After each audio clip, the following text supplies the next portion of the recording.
everybody, welcome here to the Wine with Jimmy channel. I am your host, Jimmy Smith. This is one of those videos looking at the wines of the world, which is the D3 section for the WSET level 4. So we are here looking at Washington State, the wonderful Chateau Saint Michel there in the background, the largest producer of this state. This is a 6-part series for Washington State. And the first 2 parts will be available as free content in the world of the likes of YouTube, whereas parts 3, 4, 5, and 6 are only available as exclusive content on my e-learning portal. You'll find the address at the bottom, winewithjimmy.com. Okay, let's rock and roll looking at where we are talking about. So this is in an area we call the Pacific Northwest, so we group it together with the likes of Oregon, for example. So it's in the extreme northwest part of mainland United States, and it's second only to California in the volume of wine produced from Vitis vinifera, second by some way, but in second place. The majority of the vineyards of Washington State will be located within the boundaries of the Columbia Valley. That's the large AVA in the eastern part of the state. And because of the Cascade Mountains, which sits at the western side of the Columbia Valley AVA, this blocks the wet Pacific weather and creates dry, warm, typically arid conditions in this area.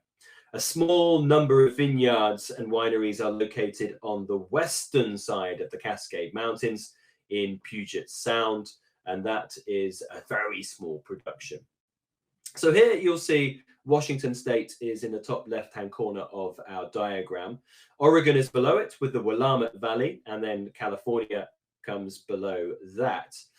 You'll see that in terms of the latitude, we are looking really at about somewhere around sort of 46 to 48 for most of the vineyards. That's 46 to 48 north, which of course puts it on par with the likes of Burgundy, for example, or very northern Italy. So we have a very northerly latitude, very high latitude, which means, of course, we have quite wonderfully extensive long summer days. If it is, of course, a nice blue sky in August, here you're going to get easily sort of 15, 16 hours of sunshine in this zone. So here you are again. So here is your map. And this is just to show you the location. Here you'll see the large expanse, and let me just get my marker out here. But here is the Cascades, all coming all the way down here. It extends into the north into Canada, and then down all the way through Oregon into California. As mentioned, this big orange expanse here is the Columbia Valley AVA. And on the western side is the much smaller, it's fairly scattered around Seattle, but the Puget Sound AVA. But we're focusing majorly, of course, on the eastern side of the Cascade Mountain for our presentation here.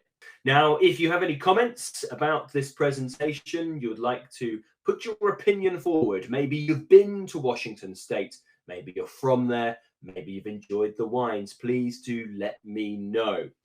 You can also utilize the social media that you see at the bottom of every slide. Let's talk a little history. So Washington State's first grapes were planted at Fort Vancouver by the Hudson's Bay Company. Of course, Hudson Bay, talking about Canada and having a lot of prominence in Canada and eastern United States, but expanding through a lot of things, really, through luck a lot of the time into this area, combining with another company to offer a significant amount of influence in this zone. So this was 1825, and it was the beginning of a real sort of concerted effort to cultivate wine grapes in the state. Then, as early as the middle of the 19th century, hybrid varieties start to arrive in nurseries in the Puget Sound area. And that's important, of course, because many of the initial attempts by the Dutch, by the French, and the English in terms of bringing Vitis vinifera across to the United States were met with challenges, specifically climatic, and then things like phylloxera for existence. So alternative means must have been taken, and that is hybrids. So utilizing hybrids between other Vitis and Vitis vinifera to gain the tolerance of the climate and, of course, things like phylloxera. So they arrive in 1854, and by 1860, wine grapes were being grown in the Walla Walla Valley. So this is actually looking down in the southeasterly point of Washington state on the border of Oregon, so on the northeast of Oregon's area. And Walla Walla is a town that sits just in Washington state, and most of the production is in Washington today, but it does cross over into Oregon as well. A lot of influences here from the likes of Italian and German migrants. We have large-scale irrigation from meltwater from the Cascade Mountains begins in eastern Washington state in the really early parts of the 20th century. And that unlocks the dormant potential of the land for this very sunny and arid climate. So initially, imagine this landscape being exceptionally desert-like, but then humans in really realizing the importance of water from the Cascade Mountains and adding the possibility of agriculture as well as viticulture to this land. As previously mentioned, immigrants from Switzerland, Italy, Germany start to plant homeland varieties in the Yakima and Columbia valleys, and the wine grape hectarage expands exceptionally rapidly with the first annual Columbia River Valley Carnival held in 1910. This first part, German immigrants, is actually quite important because Riesling today is one of the most significant grapes from Washington state, and it stems back from these early influences of immigration. What's next? Well, perhaps the biggest leap forward came when, in 1969, the Washington legislature passed the House Bill 100. And this ends over 30 years of protectionism and allowing the import of wines from outside the state, notably the state to the south of Oregon. So this is California, but also overseas.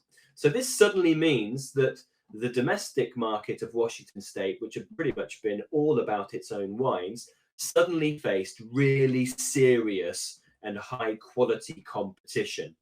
So with this threat, this economic threat, the industry quickly needed to improve and adapt, and was aided by advice from Californian grape growers and winemakers. The legendary Californian winemaker that you see in this picture is Andrei Chelechtychev, who was already advising at Chateau Saint Michel or Saint Michel Vintners on producing premium wines from Vitis vinifera. So yes, there was competition, but then suddenly an influx of expertise and skills started to come into the region, which propelled this region into the modern era. Now we have Chateau Saint Michel that we, of course, must discuss. They were a company founded in 1934, but became known as Chateau Saint Michel in 1976. Huge production from this estate, now accounting for well over half of the state's production. They have fingers in most of the AVA pies. They are very powerful, and they are the single biggest producer of Riesling in the world. So they are exceptionally important. They sell approximately 74 million litres annually. That, my friends, is a lot. The wine business. So Washington State is the second largest wine producer in the United States of America, with a yearly volume of production at approximately about 1.5 million hectolitres. Over the last 40 years, Washington State wine has evolved from growing mostly Riesling to now having a range of Bordeaux and Rhone varietals at its fingertips. Some good Viognier, Syrah, Mourvèdre, Grenache, Cabernet, of course, Merlot, Petit Verdot, Malbec, and so on. Now, in 1975, it had just 10 wineries.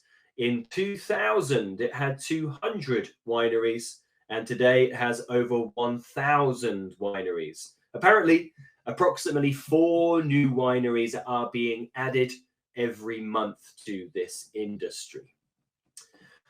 The area under vine has also doubled since 2000 to over 23,000 hectares. You actually see 2020's figures here at 24,281 hectares.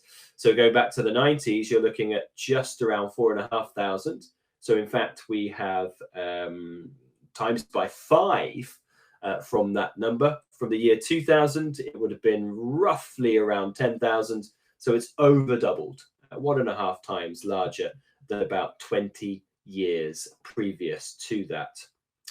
Most of Washington's wines are sold in state, with only the largest wineries, such as Chateau Saint Michel, and more iconic labels, such as Gramercy Cellars, receiving nationwide distribution, covering many of the states, but also exports for those as well. But to this day, exports still only account for a small percentage of production, with the mature markets being Canada, which you would expect, the United Kingdom, and Japan. Cellar d'Or is a very important route to market, and many producers located in eastern Washington have the Cellar d'Or facilities. Office or winery facilities will be closer towards Seattle, for example. You've only got to go to places like Walla Walla, where you have brilliant, wonderful scene there with visits and cellar doors and tastings and so on. Okay, so that brings me to the end of part 1. Please do join me for part 2, where we look at climate and the great varieties of the area. As always, if you do have any comments, please pop them in a comment below this video. Maybe you've been to the States, maybe you've been to Seattle, maybe you've enjoyed the wines. It would be great to hear from you. If you have any further questions or have any concerns, please also pop them down in that comment section. You can get in touch by social media too. Otherwise, if you do want to sign up to the series and you want lots of exclusive video content, written questions, flashcards, multiple choice questions, all of those, please do visit the portal, which is www.winewithjimmy.com. Until next time, I'll see you on the other side. I've been Jimmy Smith. Ciao for now. Bye-bye.